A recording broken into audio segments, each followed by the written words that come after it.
Agilus diagnostics brought to you by special report. स्वतःला test करत रहा। देवेंद्र फडणवीस उद्या मुख्यमंत्री पदाची शपथ घेणार आहेत। मात्र महायुतीने सत्ता स्थापनेचा दावा केल्यावरही दुपारपर्यंत शिंदेंना उपमुख्यमंत्री पदाची शपथ घेणार का यावरून सस्पेन्स होता। पण शिंदेंनी आता उपमुख्यमंत्री पदाची शपथ घेण्याची तयारी दर्शवल्याचं कळतंय। पाहूयात त्यावरचा हा रिपोर्ट। माननीय मुख्यमंत्री एकनाथराव शिंदेजी यांना भेटून त्यांना विनंती केली की शिवसेनेच्या वतीने त्यांनी मंत्रिमंडळात राहावं। देवेंद्र फडणवीस मुख्यमंत्री पदाची शपथ घेणार हे स्पष्ट झालंय। पण सस्पेन्स एकनाथ शिंदेंच्या शपथविधीवरून वाढलाय। मंत्रिमंडळात शिंदेंनी राहावं अशी विनंती केल्याचं फडणवीस पत्रकार परिषदेत म्हणाले। म्हणजे पत्रकार परिषद होईपर्यंत शिंदेंच्या उपमुख्यमंत्री पदाच्या शपथविधीचं निश्चित नव्हतं। मात्र TV9 ला मिळालेल्या माहितीनुसार एकनाथ शिंदे उपमुख्यमंत्री पदाची शपथ घेणार आहे।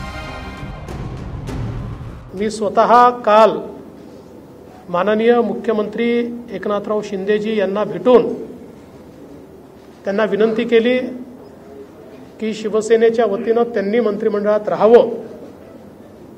आणि मी त्यांना हे देखील सांगितलं की शिवसेनेच्या आमदारांची आणि महायुतीच्या सगळ्या आमदारांची देखील या ठिकाणी ही इच्छा आहे। त्यामुळे त्यांचाही आम्हाला सकारात्मक प्रतिसाद मिळेल हे मला या ठिकाणी पूर्ण मला खात्री आहे। अरे बाबा ते सांगितलं ना, संध्याकाळी आम्ही सांगतो तुम्हाला, संध्याकाळी सांगतो। मला ते एकदमच पाहिजे थोडं थांबा। देवेंद्रजी माझ्याकडे आले, त्यांचा मनाचा मोठेपणा आहे, त्यांना धन्यवाद देतो। आमच्या सर्व महायुतीच्या आमदारांचा देखील जो काही आग्रह आहे सगळ्यांना मी धन्यवाद देतो, सगळ्यांचा आदर करतो। त्यामुळे तुम्हाला सांगू ना, दररोज स्वतःला टेस्ट करत राहिलं पाहिजे,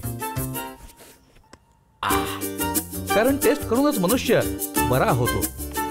म्हणूनच जेव्हा हेल्थ टेस्टचा प्रश्न येतो तेव्हा मी विश्वास ठेवतो भारतातील सर्वात मोठ्या डायग्नोस्टिक कंपनीवर, एजिलिस डायग्नोस्टिक्स। स्वतःची टेस्ट करत रहा। एकनाथ शिंदे गृह खात्यासाठी आग्रही आहेत आणि गृह खातं शिवसेनेला देण्यास भाजप तयार नाही। आता गृह खातंच का, तर त्यामागे सरकारमधील नंबर 2 ची खुर्ची आणि स्टेटसचा सवाल आहे। फडणवीसांकडे मुख्यमंत्री पदासह गृह खातं राहण्याची दाट शक्यता आहे। त्यामुळे मुख्यमंत्री म्हणूनच फडणवीस सरकारमध्ये नंबर 1 असतील तर अर्थ खातं पुन्हा एकदा अजित पवारांना मिळू शकतं आणि एकनाथ शिंदे यांना नगरविकास खातं देण्याची भाजपची तयारी आहे। त्यामुळे अर्थसारखं हेवीवेट खातं दादांकडे गेल्यानं सरकारमध्ये क्रमांक 2 चे नेते हे अजितदादा होतील, तर एकनाथ शिंदे 3ऱ्या क्रमांकावर जातील। त्यामुळे शिंदेंना गृह खातं मिळवून क्रमांक 2 मिळवण्याचा प्रयत्न आहे। नाराजी काही समन्वय आहे व्यवस्थित? तुम्ही काल मुख्यमंत्र्यांची पण भेट घेतली। कोणाची नाराजी नाही। मुख्यमंत्री अतिशय ब्रॉड माइंडेड आहेत, बॉर हार्टेड आहेत, जिंदा दिल आदमी आहे, कुठेही नाराजी नाही। या सगळ्या कपोलकल्पित गोष्टी आहेत। एकनाथजी नाराज आहेत, त्यांना हे खातं पाहिजे, ते खातं पाहिजे, त्या संदर्भामध्ये ते वरती बोलतील। त्यांचं तेवढं वजन वरती पण आहे, दिल्लीमध्ये पण आहे, ते वरती बोलतायत आणि त्या संदर्भामध्ये अतिशय खेळीमेळीच्या वातावरणामध्ये आमची चर्चा होईल, निर्णय होईल, यामध्ये कोणी नाराज राहणार नाही। म्हणजे आज संध्याकाळपर्यंत सगळं काही पिक्चर क्लिअर होईल? नाही, आज 3 लोकांचा शपथविधी मला वाटतं होईल। नावं अधिक वाढले तर वरतून तसा निरोपही येईल आणि हा सगळा पिक्चर क्लिअर होईल। आजची टेस्ट लंग्सची म्हणजे फुफ्फुसांची। एखाद्या व्यक्तीकडे किती ताकद आहे हे बाहुंनी नाही, फुफ्फुसांवरून कळेल। तुम्ही पण टेस्ट करा, वाढदिवसांना कामी येईल। त्यामुळे जेव्हा हेल्थ टेस्टच्या बाबतीत माझा भरोसा आहे भारतातील सर्वात मोठ्या डायग्नोस्टिक कंपनीवर, एजिलिस डायग्नोस्टिक्स। स्वतःला टेस्ट करत रहा। वर्षा बंगल्यावर शिंदेंच्या उपस्थितीत शिवसेनेच्या आमदारांची बैठकही झाली आहे, ज्यामध्ये उपमुख्यमंत्री पद घेत सरकारमध्ये सहभागी होऊन एकनाथ शिंदेंनी शिवसेनेची कमान सांभाळावी अशी विनंती आमदारांनी केली आहे। शिवसेनेच्या आमदारांची बैठक संपताच फडणवीस देखील वर्षा बंगल्यावर दाखल झाले। उपमुख्यमंत्री पदाच्या बाबतीमध्ये आम्ही सगळेच आमदार 100% आग्रही आहोत की माननीय एकनाथ शिंदे साहेबांनी सरकारमध्ये आलं पाहिजे, उपमुख्यमंत्री पद घेतलं पाहिजे आणि त्यांनी महाराष्ट्राच्या सेवेसाठी जे काही उपक्रम सुरू केलेले आहेत ते सातत्यानं चालू ठेवण्यासाठी त्यांनी सरकारमध्ये राहून काही निर्णय घेतले पाहिजे। ही आमची सगळ्यांची भूमिका आहे आणि आमची भूमिका एकनाथ शिंदे साहेब मान्य करतील याची आम्हाला पूर्ण खात्री आहे। त्याच्यामुळे शिवसेना म्हणून, उपमुख्यमंत्री म्हणून माननीय एकनाथ शिंदे साहेबच असतील हा आमचा विश्वास आहे। राजभवनातील पत्रकार परिषदेत एकनाथ शिंदेंना उपमुख्यमंत्री पदाची शपथ घेणार का असा प्रश्न पत्रकार विचारत होते। त्यावेळी अजित पवारांच्या आपण तर शपथ घेणारच या एका वक्तव्यानं शिंदे आणि दादांमध्ये टोलेबाजी सुरू झाली। अभी शाम तक रुको, अभी कल शपथ ली है ना, उनका समझ में आएगा। नहीं, मैं तो लेने वाला हूँ शपथ मैं रुकने वाला हूँ। दादा को नहीं, अरे भाई दादा को अनुभव है, दोपहर शाम को भी लेने का और सुबह भी लेने का।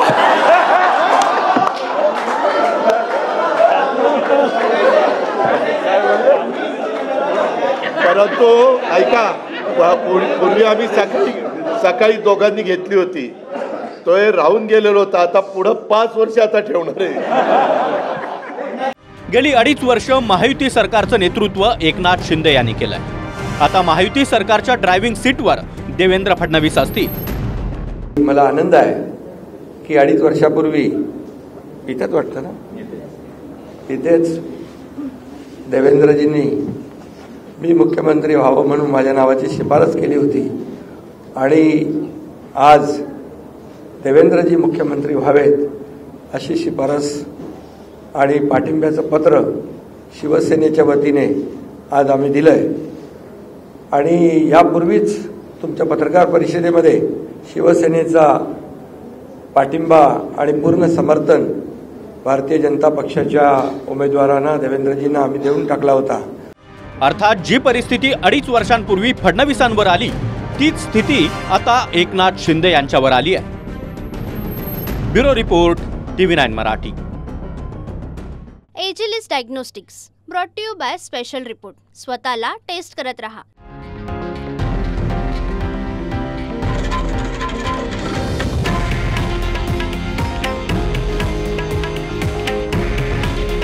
हे आहे देशातील नंबर 1 न्यूज नेटवर्क आणि आपण पाहत आहात TV9 मराठी। काळजी तुमची, हित महाराष्ट्राचं।